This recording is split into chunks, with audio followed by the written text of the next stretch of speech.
Hello students, कैसे हैं आप लोग। मेरा नाम है रोहित सिंघल। स्टूडेंट्स, हम सेक्शन ए जो पढ़ रहे हैं पार्ट 2 में, उसमें कुछ स्पेशल इश्यूज होते हैं, वो अब हम चालू कर रहे हैं डिस्कस करना। ठीक है। स्पेशल इश्यूज में सबसे इम्पोर्टेंट जो टॉपिक है वो है फॉरेन करेंसी ट्रांजेक्शन्स। इसमें से एग्जाम में क्वेश्चंस बनता ही बनता है। ठीक है। तो अपन को इसको अच्छे से डिस्कस करना है, काफ़ी डिटेल में लेंगे अपन ये टॉपिक अच्छे से। पहले तो आप ये सोचो कि फॉरेन करेंसी ट्रांजेक्शन्स क्या होते हैं। ठीक है। और क्या किसी कंपनी में ये राइज होते हैं या नहीं होते। आप सोचिए, सपोज करो एक कंपनी है जिसका हेड ऑफिस यूएसए है, बट उसकी बहुत सारी ब्रांचेस कहाँ कहाँ पे है, अलग अलग कंट्रीज में है। जैसे आप सपोज कर लीजिए, क्या सपोज करोगे, मैकडी सपोज कर लो। ठीक है। तो मैकडी का बर्गर आपने खाया होगा, ज़रूरी नहीं है यूएस में जाके खाया होगा, आप जिस कंट्री में हैं उस कंट्री में आपने खाया होगा। तो मतलब यूएसए की कंपनी है रजिस्टर, बट अलग अलग जगह पे इसका बिजनेस है। इसी तरीके से आप हुंडई ले लीजिए। हुंडई कहाँ की है, जापान की है ना। या सुजुकी ले लीजिए। अब इनके ऑपरेशंस कहाँ कहाँ हैं, पूरे वर्ल्ड वाइड है, इसीलिए तो अपन इनको मल्टीनेशनल कंपनीज बोलते हैं। अब क्योंकि इनके ऑपरेशंस वर्ल्ड वाइड है, तो आप सोचिए ऑपरेशंस में क्या क्या आएगा। इनकी सेल्स होगी कुछ अलग अलग कंट्रीज में, परचेज भी होगी, क्योंकि हर कंट्री की अलग अलग रिक्वायरमेंट होती है। वो बोलते हैं हमारे यहाँ से भी गुड्स परचेज करना पड़ेगा, अगर आप आ रहे हो तो केवल गुड्स बेचोगे नहीं, खरीदने भी पड़ेंगे कुछ कुछ। कई बार ये लोग लोन भी लेते हैं अलग अलग कंट्रीज से, जहाँ सस्ता मिल जाता है वहाँ से ले लेते हैं। कई बार ये लोग इन्वेस्टमेंट भी करते हैं अलग अलग कंट्रीज के अंदर। ठीक है। आपने सुना होगा एफडीआई, फॉरेन डायरेक्ट इन्वेस्टमेंट करके जो होता है। तो ऐसे चांसेस बहुत सारे होते हैं। तो ये लोग इन्वेस्टमेंट्स भी करते हैं, एफडीआई जिसे बोलते हैं, फॉरेन डायरेक्ट इन्वेस्टमेंट्स। ठीक है। जब दूसरी कंट्रीज में ये लोग इन्वेस्ट करते हैं, प्लस इनकी अलग अलग सब्सिडरीज भी होती है। सब्सिडरीज क्या होती है कि जब कोई कंपनी, मान लो एक्स कंपनी है, एक्स कंपनी जो है उसने बहुत अलग अलग कंपनीज बना रखी है, वाई ए बी, ये अलग अलग कंपनीज हैं। और इस एक्स ने क्या कर रखा है, इन सब में 50% से ज़्यादा शेयर खरीद रखा है। 50% से ज़्यादा शेयर खरीद रखा है, तो हम एक्स को बोलते हैं कि एक्स कौन है, होल्डिंग कंपनी। होल्डिंग कंपनी या पेरेंट कंपनी। और ये जो वाई ए बी कंपनी है, इनको हम क्या बोलते हैं, सब्सिडरी कंपनी। कई लोग इनको प्यार से सब्सी भी बुलाते हैं, बट हमें याद रखना है सब्सिडरी कंपनी। तो वाई ए बी क्या है, सब्सिडरी कंपनीज है इनकी। तो अब ये जो वाई है, ए है, बी है, ये अलग अलग कंट्रीज में लोकेटेड हैं। अब आप सोचो इस केस में क्या होगा। इस केस में वाई जो है, सपोज करो इसकी ब्रांच जो वाई जो है वो यूके में है, सपोज करो वाई जो है वो यूके में है, और एक्स जो रजिस्टर कंपनी है वो है यूएसए में। क्योंकि वाई यूके में है तो उसके ज़्यादातर ट्रांजेक्शन्स पाउंड में होते होंगे। वाई जो यूके में है उसके ज़्यादातर ट्रांजेक्शन्स किस में होते होंगे, यूके की करेंसी क्या है, पाउंड। ठीक है। जीबीपी बोलते हैं ना अपन, ग्रेट ब्रिटेन पाउंड है ना, तो उसमें होते होंगे। तो इसका ट्रायल बैलेंस जो है या फिर जो भी ट्रांजेक्शन होते हैं वो पाउंड में होते हैं। बट यूएसए जो हेड ऑफिस है, इसको क्या करना होता है, क्योंकि आपने सुना होगा पार्ट 1 के अंदर कि एक्स जो है होल्डिंग कंपनी है, तो होल्डिंग कंपनी को एंड में कंसोलिडेशन करना पड़ता है ईयर के एंड में। और कंसोलिडेशन करते समय एक्स को अपने वाई ए बी जो भी सब्सिडरी कंपनी है उनके अकाउंट्स को अपने अंदर मिलाना होगा, ऐड करना होगा। तो आपको एक इशू समझ में आ रहा होगा। सोचो एक्स जब वाई को मिलाएगी अपने अंदर, अपने अकाउंट्स के अंदर, मान लो एक्स का ट्रायल बैलेंस है और एक वाई का ट्रायल बैलेंस है। एक्स ने जो ट्रांजेक्शन है सारे यूएस डॉलर में करें, वाई ने ट्रांजेक्शन यूके के पाउंड में करें। तो जब दोनों को मिलाएंगे, तो ऐसा तो है नहीं कि $1 और 1 पाउंड मिला के अपन बोल देंगे कि 2 हो गया, ऐसे कर दोगे क्या? नहीं कर सकते ना। तो हमें पाउंड को किस में कन्वर्ट करना पड़ेगा? ऑब्वियसली डॉलर्स में कन्वर्ट करना पड़ेगा। समझ पा रहे हो क्या? तो हमें पाउंड को डॉलर्स में कन्वर्ट करना पड़ेगा। तो ये सब्सिडरी कंपनी जो है, क्योंकि हम क्या कर रहे हैं, इसका इनकॉर्पोरेशन कर रहे हैं, कंसोलिडेशन बोल लो या फिर क्या बोल सकते हैं, इनकॉर्पोरेशन ऑफ अकाउंट्स। ये आपने पार्ट 1 में सुना होगा कि जब भी कभी कोई भी कंपनी किसी दूसरी कंपनी के 50% से ज़्यादा शेयर खरीद लेती है, इक्विटी शेयर्स जिस पर, तो उस केस में बोलते हैं कि आपका उस कंपनी पे क्या इस्टेब्लिश हो गया है? कंट्रोल। आपका उस कंपनी पे कंट्रोल इस्टेब्लिश हो गया है, और कंट्रोल इस्टेब्लिश होते ही एक्स को वाई ए बी जो भी कंपनीज हैं इन सबको कंसोलिडेट करना ही पड़ेगा। ठीक है, तो होप आपको सब्सिडरी कंसोलिडेशन का समझ में आ गया होगा फंडा क्या होता है। ठीक है, तो अपन को ये पता रहना चाहिए कि हर कंपनी जो है, जो मल्टीनेशनल कंपनी होती है, उसकी सेल्स अलग अलग कंट्रीज में हो रही है, परचेजेस उसकी अलग अलग कंट्रीज में हो रही है। ठीक है, कंट्रीज से क्या फर्क पड़ेगा? करेंसीज चेंज हो जाएगी। बट होता क्या है कि उनको रिपोर्टिंग लास्ट में उस कंट्री के अंदर जाके करनी होती है जहां पे वो रजिस्टर है। तो जैसे मैकडॉनल्ड्स है, तो वो कहीं पे भी बिजनेस कर ले, लेकिन उसको लास्ट में रिपोर्टिंग प्रॉपर तरीके से कहाँ करनी पड़ेगी? यूएसए में जाके। समझ में आ रहा है? तो ये चैप्टर इस चीज के ऊपर बेस है जो अपन पढ़ रहे हैं। एक और बेसिक बात कर लेते हैं। इंडिया में पहले इसके ऊपर अकाउंटिंग स्टैंडर्ड 11 अप्लाई होता था। अकाउंटिंग स्टैंडर्ड 11 का नाम था effect of changes in foreign exchange rate.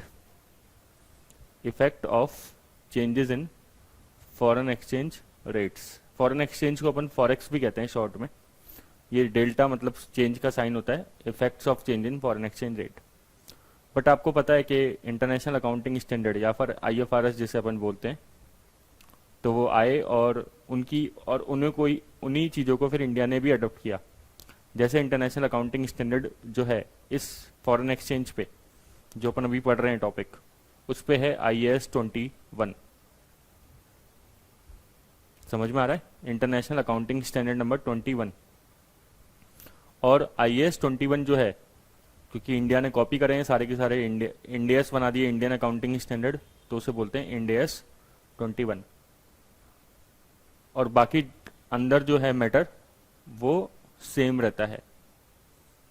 समझ में आ रहा है? तो इंटरनेशनल अकाउंटिंग स्टैंडर्ड 21 अप्लाई होता है इन चीज़ों पे। थोड़ा ये पता होना चाहिए ये सब चीज़ें। जैसे अपन ने ईपीएस पढ़ा, तो ईपीएस जो था पहले क्या था? Earning per share AS number 20। तो अब लेकिन उसके ऊपर IAS आ गया, इंटरनेशनल अकाउंटिंग स्टैंडर्ड आ गया। तो हम बिल्कुल बेसिक से शुरुआत कर रहे हैं इस चैप्टर की। सबसे पहला पॉइंट क्या है कि कौन कौन से ट्रांजैक्शन हो सकते हैं। जैसे सेल्स करा आपने बाहर, परचेज करा, कोई आपकी एसेट्स बाहर है, ठीक है, कोई आपने लाइबिलिटीज बाहर से ली है, कोई आपकी फॉरेन सब्सिडरी है। तो फॉरेन सब्सिडरी है तो क्या करना पड़ेगा? उसका कंसोलिडेशन करना पड़ेगा। ठीक है, कंसोलिडेशन को अपन और क्या बोलते हैं? इनकॉर्पोरेशन करना पड़ेगा। कुछ इंटर कंपनी ट्रांजेक्शन होते हैं। इंटर कंपनी ट्रांजेक्शन मतलब दो कंपनीज आपस में बैठ के ट्रांजेक्शन कर रही है। ठीक है, दो कंपनीज लेकिन वो एक ही ग्रुप की है, अलग अलग ग्रुप की नहीं है। जैसे अभी हमने एग्जांपल लिया, एक कंपनी है एक्स, एक्स की सब्सिडरी कंपनी है वाई, ए और बी। वाई जो है वो यूके में है, एक्स तो यूएस में है ही, ए जो है वो सपोज करो डेनमार्क में है, और बी जो है वो सपोज करिए आप जापान में है। अब ए और बी आपस में जब ट्रांजैक्शन करेंगे, या वाई और ए आपस में ट्रांजैक्शन करेंगे, मतलब इनकी सब्सिडरी कंपनी जब आपस में ट्रांजैक्शन करेगी तो उसे क्या बोलेंगे? Inter company transactions. ठीक है, वैसे तो ये आपके कोर्स में नहीं है इंटर कंपनी ट्रांजेक्शन, लेकिन इसमें होता क्या है कि आपस के जो ट्रांजेक्शन होते हैं उनको कैंसिल कर देते हैं कंसोलिडेशन करते टाइम पे। ठीक है, कभी आपने अगर ग्रेजुएशन वगैरह में पढ़ा हो तो कभी। Hedging in a foreign currency. Hedging क्या होता है? Protection against risk. इसको हम हैजिंग को डिटेल में समझेंगे सेक्शन बी के अंदर। वैसे पार्ट 1 में भी था, बट सेक्शन बी में हम डिटेल में समझेंगे कि हैजिंग होता क्या है। हैजिंग के अंदर कुछ होते हैं कॉल ऑप्शन, पुट ऑप्शन, ये सब हम समझेंगे। फ्यूचर्स, फॉरवर्ड्स, ये सब हैजिंग का पार्ट होता है। बट अभी तो हमें इन 5 चीज़ों पे कंसंट्रेट करना है, ठीक है, सेल, परचेज वगैरह इन सब चीज़ों पे। तो ये स्टैंडर्ड क्या बोलता है, जो हम तो यूएस गैप पढ़ रहे हैं, हम तो कोई आईएफआरएस या इंडियन अकाउंटिंग स्टैंडर्ड पढ़ नहीं रहे, तो हम तो उसके हिसाब से अकाउंटिंग करेंगे ना, यूएस गैप के हिसाब से। तो यूएस गैप क्या बोलता है, जब भी कोई ट्रांजेक्शन होता है, हम बात कर रहे हैं फॉरेन करेंसी के अंदर, ठीक है, जब भी कोई ट्रांजेक्शन होता है तो इनिशियली उसको किस पे रिकॉर्ड करा जाता है, उस एक्सचेंज रेट पे जो ट्रांजेक्शन के दिन चल रही होती है, और उस रेट को बोलते हैं स्पॉट रेट। ये क्या होता है अभी हम एग्जाम्पल के थ्रू समझेंगे, ठीक है। इस पूरे तीनों स्टेप्स को मैं एग्जाम्पल के थ्रू समझाता हूं।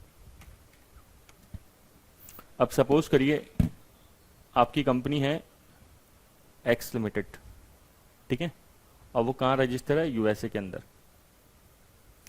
अब एक्स लिमिटेड बैठे बैठे यूएसए के अंदर ही क्या कर रही है, कुछ गुड्स सेल करती है, या इसको ऐसा मान लेते हैं, थोड़ा इजी रहेगा आपको समझने के लिए। एक्स लिमिटेड है इंडिया के अंदर, ठीक है, और इसका हेड ऑफिस भी इंडिया में है, मतलब ये है कहने का। अब ये कुछ गुड्स सेल करती है यूएसए के अंदर। कितने की गुड्स बेचती है, 1 जनवरी को बेचती है $1 लाख के गुड्स। 1 जनवरी को $1 लाख के गुड्स बेचती है, सेल कर रही है। किस पे कर रही है, ऑन क्रेडिट, ठीक है। और पेमेंट कब रिसीव होगा इसका, 30 अप्रैल को रिसीव होगा। समझ में आया। तो 1 जनवरी को इंडिया की किसी कंपनी ने यूएस के क्लाइंट को $1 लाख का गुड्स सेल किया, और 30 अप्रैल को पेमेंट आएगा। बीच में ईयर एंड भी आ रहा है, ईयर एंड आ रहा है 31 मार्च को। अब आपको ना ये एग्जाम्पल ध्यान से समझना है, बिल्कुल ध्यान से, ठीक है। अब 1 जनवरी को जब ट्रांजेक्शन हुआ, तो जो डॉलर की रेट चल रही थी, $1 इज इक्वल टू 70 रुपीज मान लेते हैं। कौन सी डेट को, 1 जनवरी को, ठीक है। तो हम एंट्री क्या करेंगे, हम एंट्री करेंगे debtor account debit. General entry से पढ़ा रहा हूं, थोड़ा इजी रहेगा। डेटर कौन है, वो कंपनी जो यूएसए में बैठी है, जिसको जो हमारा क्लाइंट है। Debtor account debit to sale. मेरे हिसाब से इस एंट्री में आपको कोई दिक्कत नहीं होनी चाहिए, ये तो बिल्कुल बेसिक एंट्री है। तो क्या $1 लाख से रिकॉर्ड करेंगे, क्या $1 लाख को इंडियन करेंसी में कन्वर्ट करेंगे, क्योंकि हमारी हेड ऑफिस की जो करेंसी है वो इंडियन रुपीज है। तो कितना आ जाएगा, 70 लाख रुपीज। सारे ट्रांजेक्शन रुपीज में होंगे। बीच में ईयर एंड आ रहा है 31 मार्च को। सर इस पे क्या होगा, इस पे चेक करो कि रेट कितनी चल रही है, एक्सचेंज रेट कितनी चल रही है। एक्सचेंज रेट हो गई 72, ठीक है, एक्सचेंज रेट हो गई 72। तो इसका मतलब क्या है कि जो पहले डॉलर 70 रुपए का आता था, वो डॉलर अब 72 का आता है। 70 की जगह अब 72 का डॉलर रिसीव होता है, मतलब पे मिलता है 72 का। अब बताओ, ये जो इंडियन कंपनी है जिसने यूएस को गुड्स बेचा है, इंडियन कंपनी के परस्पेक्टिव से सोचो कि ये एक्सपोर्टर है कि इंपोर्टर है। एक्सपोर्ट किया है गुड्स, एक्सपोर्टर है, सेल करना मतलब एक्सपोर्ट ही होता है। और जो अब पेमेंट है, वो पहले जो 70 लाख रिसीव होना चाहिए था, आज के कंटेक्स्ट में 31 मार्च के कॉन्टेक्स्ट में बात करें तो कितना रिसीव होना चाहिए अब, 72 लाख। समझ रहे हो।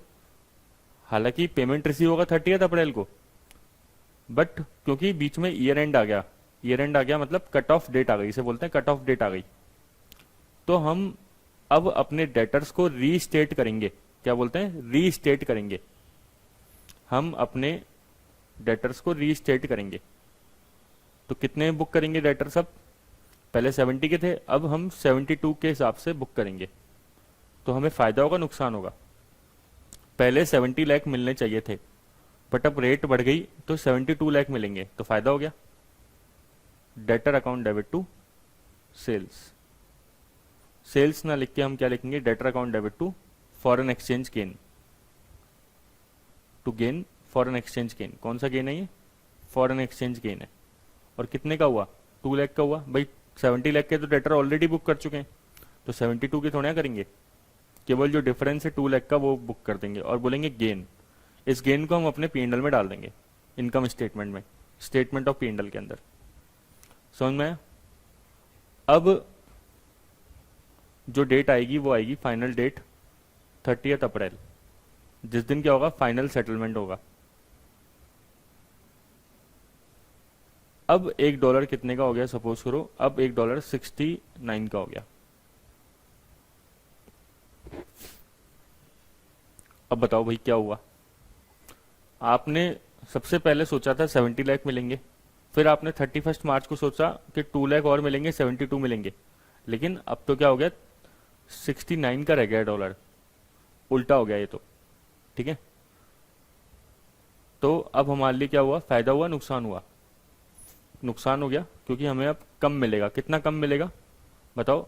1 लाख कम मिलेगा कि 3 लाख कम मिलेगा? देखो अभी तक हम डेटर कितने के मान चुके थे 31 मार्च तक के? 72 लाख के। तो अब हम 72 से कंसीडर करेंगे, तो 72 और 69 लाख का डिफरेंस कितना? 3 लाख। तो 3 लाख का लॉस हो गया। तो हम क्या बोलेंगे? हम बोलेंगे कैश कितना रिसीव हुआ डेटर से? हम बोलेंगे कैश रिसीव हुआ 69 लाख का। लॉस कितना हुआ फॉरेन एक्सचेंज की वजह से? 3 लाख का। टू डेटर बुक्स में कितने खत्म करने पड़ेंगे? जितने के आपने बुक कर रखे थे। कितने के बुक कर रखे थे? डेटर 72 लाख के। 72 के तो कर रखे थे ना, पहले डेटर 70 के थे, फिर डेटर बढ़ा दिए 2 के। अगर डेटर का लेजर अकाउंट बनाओगे तो 72 लाख के डेटर आ गए, और 72 लाख से आपको डेटर्स कम करने पड़ेंगे। कैश कितना है आपके पास? 69 लाख का, और लॉस कितना हो गया? 3 लाख का। समझ में आया क्या? तो यही मैंने यहाँ पे लिख रखा है। मैंने कहा इनिशियल रिकॉग्नाइजेशन किस डेट पे करेंगे, या इनिशियल रिकॉग्नाइजेशन किस रेट पे करेंगे? स्पॉट रेट पे। जैसे इस केस में स्पॉट रेट क्या चल रही थी स्टार्टिंग के अंदर? $70, 70 रुपी पर डॉलर की। बैलेंस शीट डेट पे फिर उसको रीस्टेट करेंगे, एडजस्ट करेंगे। ठीक है, और बैलेंस शीट डेट पे रेट क्या चल रही थी बताओ जरा? बैलेंस शीट डेट पे रेट हो गई थी 72, तो हमने एडजस्ट किया था, वापस से रीस्टेट किया था। हमने बोला था कुछ गेन हो गया, कुछ फायदा हो गया, ऐसा लग रहा है हमें। और ये जो गेन है उसको हम इनकम स्टेटमेंट में दिखाएंगे, लेकिन ये नॉन ऑपरेटिंग आइटम है, ऑपरेटिंग आइटम नहीं है। ये अभी रियलाइज आइटम है, अनरियलाइज आइटम है। अनरियलाइज सोचो, अभी तक 2 लाख का गेन हमें मिला नहीं है, रिकवर नहीं हुआ। सोचो ये 2 लाख का जो गेन है 31 मार्च को रिकवर हो चुका था क्या? नहीं, ये तो केवल हम सोच रहे हैं कि 2 लाख का गेन हुआ है, तो इसे बोलते हैं अनरियलाइज आइटम। और फाइनल सेटलमेंट वाले दिन, जिस दिन आखिरी सेटलमेंट होगा, उस दिन जब पेमेंट फाइनली या तो हम पे करेंगे या रिसीव होगा, तो फिर आइटम को उसी डेट की वैल्यू के हिसाब से रिकॉर्ड करो। तो उस डेट पे क्या वैल्यू चल रही थी? $1 इज इक्वल टू 69। समझ में? अब आप देखिए यहाँ पे, आप इस क्वेश्चन से और भी कुछ समझ सकते हैं। पहले $1 कितने का चल रहा था? पहले $1 था 70 रुपी का, फिर $1 कितने का हुआ? 72 का, फिर $1 कितने का हो गया? 69 का। ये 3 हुआ, 3 डेट्स पर अलग अलग रेट यही थी अपने एग्जाम्पल में। ठीक है, अब आप थोड़ा सा ना मेच्योरली समझो, और आप उसी हिसाब से कभी भी अपने आंसर्स देना। जैसे क्या, आप हमेशा इन केसों में क्या बोलोगे? जैसे अगर आप इंडियन हो, मान लो आप एक बार इंडियन हो, ठीक है, तो इंडियन हो तो इंडियन पर्सपेक्टिव से क्या सोचोगे? $1 70 रुपए का था, अब $1 72 का हो गया, तो ये इंडियन के लिए खुशी की बात है, गम की बात है? बताओ क्यों? सोचो क्या होना चाहिए यहाँ पे? ये अच्छी बात है या फिर खराब बात है? ये खराब बात है इंडिया के हिसाब से। हम बोलेंगे यहाँ पे कि रुपीज डेप्रीशिएट कर गया। हम क्या बोलेंगे? रुपी क्या कर गया? डेप्रीशिएट कर गया, कर गया ना।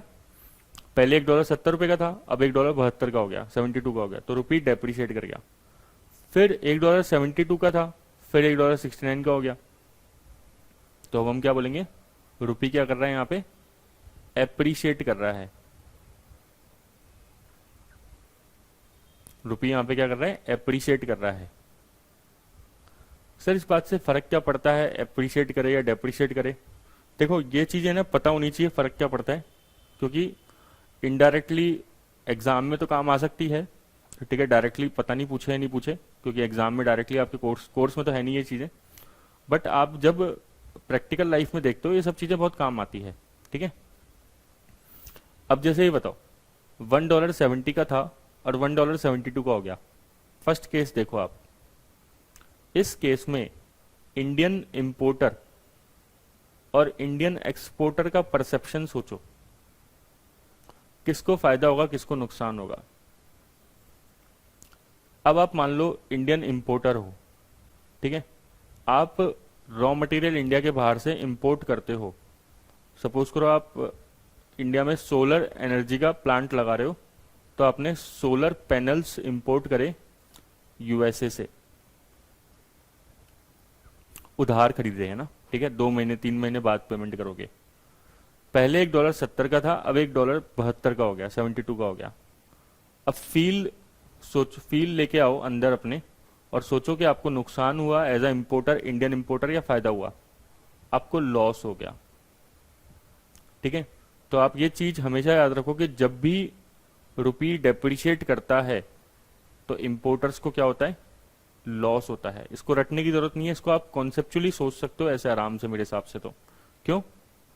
क्योंकि पहले आपको $1 के 70 रुपये देने पड़ते थे, अब आपको $1 के 72 देने पड़ेंगे। अब मान लो आप जो इंपोर्टर है, आप इंपोर्टर हो और आपने सोलर पैनल यूएसए से इंपोर्ट करे हैं और वो सोलर पैनल $1 लाख के हैं,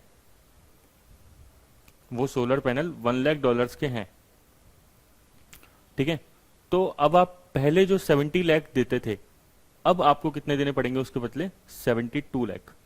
सोचो आप 2 लाख एक्स्ट्रा देने पड़ रहे हैं। तो ये इंपोर्टर के लिए एक किसकी बात है भाई, दुख होने की बात है, दुखी होने की बात है, वो खुश थोड़ी होगा। लेकिन उसी पॉइंट पे एक्सपोर्टर को सोचो आप, एक्सपोर्टर क्या सोच रहा होगा? एक्सपोर्टर सोच रहा होगा कि $1 पहले 70 का था, अब $1 72 का हो गया। तो मान लो इंडिया का कोई एक्सपोर्टर है जिसने स्पाइसेस, मसाले जो हैं जो फेमस होते हैं इंडिया के, वो उसने एक्सपोर्ट करे हैं टोटल $1 लाख के। तो पहले उसको 70 मिलने वाले थे, अब उसको 72 मिलेंगे। समझ रहे हो क्या? क्योंकि उसने $1 लाख का गुड्स एक्सपोर्ट किया है और पेमेंट आफ्टर सपोज करो 1 मंथ आएगा। तो आपको 70 लाख की जगह पेमेंट कितना आएगा? 72 लाख का। तो अब आप खुश हो जाओगे, बढ़िया लगेगा, अच्छा लगेगा आपको। एक्सपोर्टर मतलब जब होम करेंसी डेप्रिशिएट करती है, होम करेंसी जैसे रुपीज है अपने केस में, तो होम करेंसी डेप्रिशिएट करती है तो एक्सपोर्टर खुश होता है, और इंपोर्टर जब होम करेंसी डेप्रिशिएट करती है तो वो दुखी हो जाता है। समझ में आ रहा है क्या आपको? आप कभी भी देखो चाइना और यूएसए में पंगे चलते रहते हैं, ये तो आपको पता ही है। तो यूएसए पता है चाइना के ऊपर क्या बोलता है? यूएसए बोलता है China, you are currency manipulator, you are currency manipulator. USA कई बार इल्जाम लगाता है चाइना पे कि आप करेंसी मैनिपुलेटर हो। कैसे? यूएसए बोलता है चाइना को, तुम जानबूझ के अपनी करेंसी, ध्यान सुनना, अगर आप सुनोगे तो समझ में आएगा, वरना तो आपको फिर कभी भी ये न्यूज़पेपर्स वगैरह की बातें ऐसी समझ में नहीं आएगी, और इससे आपका पर्सपेक्टिव काफी ब्रॉड हो जाएगा अगर आप समझते हो तो। यूएसए कई बार चाइना को बोलता है कि चाइना, तुम अपनी करेंसी डेप्रिशिएट करते हो जानबूझ के। अब आप मेरे को ये बताओ कि अगर कोई पर्सन अपनी खुद की करेंसी डेप्रिशिएट करता है, मान लो डेप्रिशिएट हो रही है उसकी करेंसी, तो उससे कुछ किसको फायदा होता है? एक्सपोर्टर को फायदा होता है। हुआ या नहीं हुआ? जैसे 70 का जो रुपीस था, डॉलर था पहले, अब 72 का हो गया, तो इससे फायदा किसको हो रहा है? एक्सपोर्टर को। तो चाइना यही काम करता है, चाइना अपनी खुद की करेंसी डॉलर के अगेंस्ट में हमेशा क्या करता है? डेप्रिशिएट करके रखता है, ताकि एक्सपोर्टर्स को ज्यादा फायदा हो। एक्सपोर्टर्स को ज़्यादा फायदा हो। आप इसको और एग्जाम्पल के थ्रू समझ सकते हो। मैं आपको एक और एग्जाम्पल देने की कोशिश करता हूँ अच्छी तरीके से। मान लो इंडिया के अंदर, बना ही देता हूँ आपके लिए, इंडिया है ना, ठीक है, ये इंडिया है सपोज करिए। वैसे तो मैं मैप पूरा ड्रॉ नहीं कर रहा है ना, करने को तो कर सकता हूँ। तो ये इंडिया है और इधर कहीं जाके कहाँ है, बहुत ऊपर जाके अलग काफ़ी दूर यूएसए है। अभी इंडिया में $1 कितने का चल रहा है, सपोज करो 70 का। ये डिस्कशन बहुत ध्यान सुनना, आपके काफ़ी कॉन्सेप्ट क्लियर हो जाएंगे। अब डॉलर हो गया 75 का, ठीक है। हम क्या बोलेंगे, अगर हमें इंडियन है तो हम बोलेंगे कि रुपीस क्या कर रहा है यहाँ पे, डेप्रीशिएट कर रहा है। सर ये ऐसा होता क्यों है? ये इसलिए होता है because of demand and supply. Simple reason क्या है, because of demand and supply. जब भी डिमांड एंड सप्लाई की वजह से जो एक्सचेंज रेट है उसमें चेंज आता है तो उसे बोलते हैं डेप्रीसिएशन या एप्रीसिएशन, ठीक है। अगर $1 की जगह 68 का हो जाता है तो हम बोलते हैं एप्रीसिएशन हो गया डॉलर्स रुपीस का, है ना। लेकिन अगर कोई कंट्री जानबूझ के ऐसा कर दे तो हम उसे बोलते हैं डिवैल्यूएशन। तब हम डेप्रीसिएशन नहीं बोलते, तब हम क्या टर्म यूज करते हैं, डिवैल्यूएशन, जो टेक्निकल एप्रोप्रिएट टर्म होता है। अब बोलने वाले तो कुछ भी बोल देंगे, है ना। तो चाइना के लिए क्या बोलता है यूएसए, क्या आप अपनी करेंसी जानबूझ के करते हो, डिवैल्यू करते हो, क्योंकि वो मार्केट फोर्सेस की वजह से डिवैल्यू नहीं हो रही है, डेप्रिशिएट नहीं कर रही है। वो चाइना की वहां की जो सेंट्रल बैंक है वो कर रही है। वो किस तरीके से कर रही है वो अभी आपको समझने की इतनी जरूरत नहीं है। वो क्या करते हैं, अपना खुद का जो डॉलर का रिजर्व्स है, उनके पास बहुत सारा डॉलर का रिजर्व्स होता है, ठीक है, उसको, उस रिजर्व्स को वो खरीद लेते हैं मार्केट से, ठीक है। तो डॉलर की सप्लाई मार्केट में क्या होती है, कम हो जाती है। कुछ समझ में आ रही है बात? नहीं आ रही तो कोई बात नहीं, इतना आगे जाने की जरूरत नहीं है। बट आप ये समझ लो जो मैं आपको समझाने की कोशिश कर रहा हूं। तो $1.70 का है, $1 फिर 75 का हो गया आफ्टर 1 मंथ। और इंडिया के पर्सपेक्टिव से क्या बोलेंगे कि रुपी डेप्रिशिएट कर रहा है। क्यों बोलेंगे, क्योंकि ये किसकी वजह से हो रहा है, मार्केट फोर्सेस की वजह से हो रहा है, डिमांड एंड सप्लाई। बट अगर इंडिया की सेंट्रल बैंक जैसे रिजर्व बैंक ऑफ इंडिया खुद कर रही होती तो फिर क्या बोलते हैं इसको हम, तो हम इसको बोलते हैं कि ये मार्केट फोर्सेस की वजह से नहीं हो रहा, तो इसे हम बोलेंगे डिवैल्यूएशन, क्योंकि ये कौन कर रहा है, सेंट्रल बैंक कर रही है। सर ऐसा करती है कि सेंट्रल बैंक करती है ना, चाइना करती है। देखो चाइना में आप जाओ, चाइना वो लोग, चाइना इस तरीके से करता है, बिल्कुल करता है, ठीक है। अब आप देखिए मैं आपको एक और कॉन्सेप्ट बताता हूं इसी के अंदर ही। इंडिया का जो इंडिया में एक एक्सपोर्टर बैठा है, सपोज करो इधर कहीं पे बैठा है ना, केरला में बैठा है, और वो टॉफीज को एक्सपोर्ट करता है ना, टॉफी एक्सपोर्ट करता है। 1 टॉफी सिंपल के लिए मान लेते हैं, 1 समझने के लिए ₹1 की आती है, ठीक है। और ये एक्सपोर्टर है, इंडियन हमारा क्या है, एक्सपोर्टर है। ये टॉफी कहाँ एक्सपोर्ट करता है सर, ये टॉफी है ना यूएसए में बहुत पॉपुलर है और यूएसए वाले खाते हैं, ठीक है। अब आप सोचो जो पहले ₹1 की एक टॉफी आती थी, ठीक है, कोई भी फॉरेनर है, ये मान लो ये पर्सन है जो फॉरेनर है, इसके बाल खड़े हुए हैं तो इसको मान लेते हैं फॉरेनर है, ये यूएसए वाला पर्सन है, ठीक है, समझने के लिए कर लेते हैं। तो ये जो पर्सन है ये $1 पहले लेके आता था, ठीक है, और $1 में कितने रुपए मिलते होंगे उसको, 70 रुपीज मिलते होंगे, और वो 70 रुपीज से कितनी टॉफी खरीद लेता होगा, 70 टॉफी खरीद लेता होगा। समझ रहे हो बातें? लेकिन आफ्टर 1 मंथ क्या हुआ कि जब वो $1 लेके आया तो उसको 75 रुपीज मिले, और टॉफीज जो थी वो कितने रुपए की थी मार्केट में, ₹1 की थी। तो अब $1 में कितनी उसको टॉफी मिल गई, 75 टॉफीज मिल गई। अब आप इसका क्रक्स देखो, अगर आपको समझ में आ रहा है तो एग्जाम्पल, ठीक है ना। सोचो कि हो क्या रहा है ब्रॉडर पिक्चर से। ब्रॉडर पिक्चर से ये हो रहा है कि क्योंकि टॉफीज ज्यादा मिल रही है तो इस एक्सपोर्टर का तो कुछ नहीं गया, इसको तो अपने 70 रुपीज जो थे, ₹1 पर टॉफी मिल गए, और बाद में 75 मिल गए होंगे।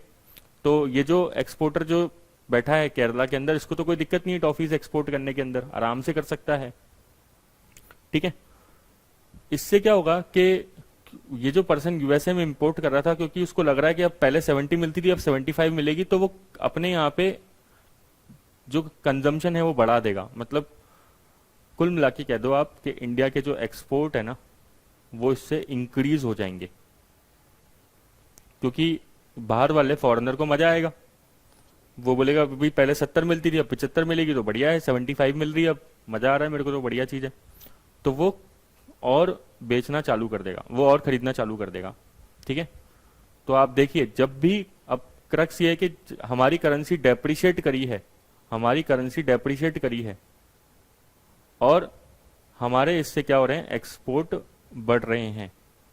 सेम टू सेम चाइना करता है, अगर आपको समझ में आ गया तो। चाइना भी क्या करता है, चाइना जानबूझ के अपनी करेंसी, बस जैसे अपन ने अभी मार्केट फोर्सेस के हिसाब से हुआ ये 70 to 75, चाइना इसको मार्केट फोर्सेस की जगह किसके थ्रू करता है, खुद सेंट्रल बैंक से करवाता है।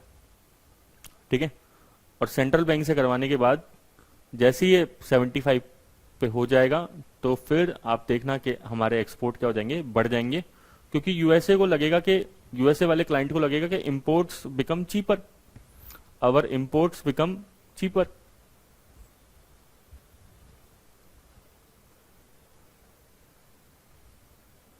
समझ में आ रहा है क्या?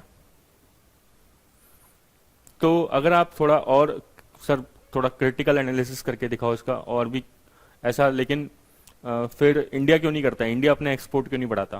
क्योंकि देखो भाई, इंडिया जो है ना वो इंपोर्टिंग कंट्री है ज्यादातर। आप देखो कि इंडिया के इंपोर्ट्स ज्यादा होते हैं ना कि एक्सपोर्ट्स। ये मैं आपको इसका क्रिटिकल एनालिसिस समझा रहा हूँ ना, ताकि आपको चीजें समझ में आए। फॉरेन एक्सचेंज में आपको मजा आ जाएगा। इंडिया के इंपोर्ट्स ज्यादा होते हैं ना कि एक्सपोर्ट ज्यादा होते हैं। अगर ऐसा इंडिया जानबूझ के करेगा, $1 से 75 कर देगा, तो चलो इससे एक्सपोर्टर को तो फायदा होगा, लेकिन इंपोर्ट्स जो हैं, इंपोर्ट्स वो इंडिया के ज्यादा बढ़ जाएंगे, इंक्रीज हो जाएंगे। ठीक है, इंपोर्ट कॉस्टली हो जाएंगे। और इंडिया सबसे ज्यादा क्या इंपोर्ट करता है, जैसे क्रूड ऑयल इंपोर्ट करता है, गोल्ड भी बहुत हैवी अमाउंट में इंपोर्ट करता है, तो ये सब बढ़ जाएगा, इससे कॉस्ट बढ़ जाएगी। ठीक है, और हम एक्सपोर्ट तो बहुत कम करते हैं, तो चलो हमें एक्सपोर्ट में एक तरफ फायदा होगा, लेकिन इंपोर्ट में बहुत ज्यादा नुकसान हो जाएगा। तो इससे क्या होगा, हमारी जो फॉरेन करेंसी है उसके रिजर्व्स कम होना चालू हो जाएंगे, और ऐसे केस में बैलेंस ऑफ पेमेंट क्राइसिस भी आ सकता है, जैसे 1991 में आया था। समझ में आ रहा है क्या? तो सर चाइना क्यों करता है ऐसा?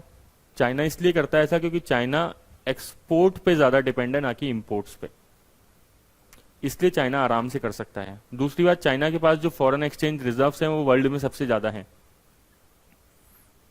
समझ में आ रही है बात? तो एप्रिसिएशन डेप्रिसिएशन ये कॉन्सेप्ट क्लियर होना चाहिए प्रैक्टिकल मार्केट के अंदर। जब आप कंपनीज में जाओगे तो आपको इसका इफेक्ट इंपॉर्टेंट रहेगा जानना, तब आप ये नहीं बोल सकते कि हमारे कोर्स में नहीं था तो हमने नहीं पढ़ा। ठीक है क्या? आई होप कि ये क्लियर हो गया होगा आपको टॉपिक आराम से। तो अपन वापस अकाउंटिंग पे आ जाते हैं दोबारा। तो इनिशियल रिकॉग्निशन किस पे करेंगे हम? स्पॉट रेट पे। बैलेंस शीट डेट पे क्या करेंगे? बैलेंस शीट डेट पे हम उसको रीस्टेट करते हैं। और ये आपको समझ में आ गया होगा क्यों हमने उसको अनरियलाइज आइटम क्यों बोला। और फाइनल सेटलमेंट के दिन तो हम कर ही देंगे जो भी है। समझ में आया? सर एक क्वेश्चन और आप बताओ। चलो ठीक है, एक क्वेश्चन और करते हैं, ऐसे एक मान के कर लेते हैं। ठीक है, तो आपको थोड़ा बेसिक्स और क्लियर हो जाएगा। अब आप इंडिया से ही हो, ठीक है, और आप $1 लाख का इंपोर्ट करते हो। पहले डॉलर की रेट 70 थी, ठीक है, डेट वेट वही मान रहे, फिर डॉलर की रेट जो है 72 हो गई और फिर 69 हो गई। ये तो कब थी? 1 जनवरी, ये 31 मार्च और ये अप्रैल। ठीक है, जब भी हमने पेमेंट किया तो डेट से ज़्यादा आपको कोई फर्क नहीं पड़ेगा। बस आपको ये पता होना चाहिए कि एक डेट तो मैंने ईयर के, अब आप स्मार्टली सोचो कैसे बनाया मैंने क्वेश्चन, कि एक डेट मैंने ईयर एंड होने से पहले ले ली, एक डेट मैंने ईयर एंड होने के बाद ले ली। बस सिंपल ये है। बाकी कोई एग्जैक्टली डेट से कोई मतलब नहीं है। अब आपने ये गुड्स कहाँ से इंपोर्ट करें, ऑब्वियसली यूएस से, पता ही लग रहा है। अब आप पहली एंट्री क्या पास करोगे, पहली एंट्री परचेज करने की पास करोगे, तो purchase account debit to creditors. कितने से गुड्स खरीदा आपने, $1 लाख इंटू 70, मतलब कितने का, 70 लाख का गुड्स खरीदा। फिर ये रेट बढ़ के कितनी हो गई, 72। तो ये एंट्री तो मान लो 1 जनवरी को हो गई। अब 31 मार्च को हमें रीस्टेट करना पड़ेगा। तो हमें नुकसान हो गया, फायदा हो गया, नुकसान हो गया। क्यों, क्योंकि पहले $1 70 का था, तो हमें 70 लाख पेमेंट करना था, बट अब 72 लाख पेमेंट करना पड़ेगा, तो हमें लॉस हो गया। तो loss account debit to creditors. ये अनरियलाइज लॉस है या रियलाइज लॉस है, ये अभी अनरियलाइज लॉस है, क्योंकि पक्का नहीं है ना, कंफर्म नहीं है, ठीक है। और ये लॉस कहाँ जाएगा, P&L में जाएगा। और फिर आफ्टर ईयर एंड, मान लो 1 अप्रैल या जो भी डेट माननी है आपको, कोई दिक्कत नहीं है, आप फाइनल पेमेंट करोगे, क्रेडिटर्स को अपनी बुक्स में लेके आओगे। क्रेडिटर्स आपकी बुक्स में कितने के थे, 70 + 2 72 लाख। लेकिन आपको पेमेंट कितना करना है बताओ, पेमेंट आपको 69 लाख का करना पड़ेगा। अब आप क्या बोलोगे, सर गेन हो गया, फायदा हो गया कितने का, 3 लाख का, और इसको भी P&L में डाल दोगे। तो मेरे हिसाब से आपको टॉपिक समझ में आ गया होगा कैसे अकाउंटिंग करते हैं। अब थोड़ा सा और एडवांस लेवल पे चलते हैं अकाउंटिंग के अंदर, ठीक है। तो बट इससे चलने से पहले आप ये पहले रिवाइज कर लीजिए। इस टॉपिक को हम नेक्स्ट क्लास में लेंगे कि पेरेंट और सब्सिडरी कंपनी के अंदर कंसोलिडेशन कैसे होगा, कंसोलिडेशन करते समय हमें किन बातों का ध्यान रखना पड़ेगा, उसको हम डिस्कस करेंगे, ठीक है। Thank you.